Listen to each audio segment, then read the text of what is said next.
আমার নাম কল্পনা তন্তুবাই, পেশেন্টের নাম স্নেহলতা তন্তুবাই।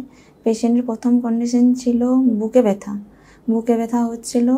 ওই করে ডক্টর দেখানো হয়েছিল, ডক্টর দেখানোর পরেও কমেনি সেটা। তার উপরে ওনাকেও অ্যাডমিশন করা হয়। অ্যাডমিশনের পর ডক্টর ইউএসজি করানোর পর ধরা পড়ে যে প্যানক্রিয়াটাইটিস আর সিস্ট আর গলব্লাডারে পাথর কিছু আছে, তার জন্য এমআরসিপি করতে বলেন। এমআরসিপিতে ধরা পড়ে যে পিত্তথলি ব্লক হয়ে গেছে। তারপর উনি ইআরসিপি করাতে বলেন। ইআরসিপি আমরা বাঁকুড়াতে গিয়ে করাই। ইআরসিপিতে দেখে যে পিত্তথলি ব্লক হয়ে আছে, মুখ খুলতে পারেনি তারা, ইআরসিপি করে নিয়ে বাইপাস করে স্টেন্ট বসিয়ে দেয়। তারপরও ব্যথা কমেনি। ব্যথা না কমার কারণে আমরা ভিলোরে নিয়ে চলে যাই।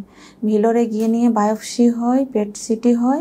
ওখান থেকে ধরা পড়ে যে প্যানক্রিয়াটাইটিস আর গলব্লাডার দুটোতেই ক্যান্সার।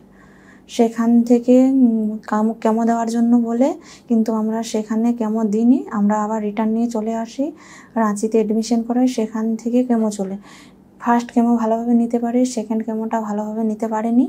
সেকেন্ড কেমো নিতে পারেনি, তার জন্য পেট জ্বালা, আবার কিছু খেতে পারছে না, পেটে জ্বালা খুব হচ্ছে, টেম্পারেচারটা বারে আসছে, হাঁটা চলা কমে গেছে। আগে হাঁটতে পারতেন, এখন আর হাঁটা চলা সেরকম পারছেন না, ধরে হাঁটাতে হচ্ছে।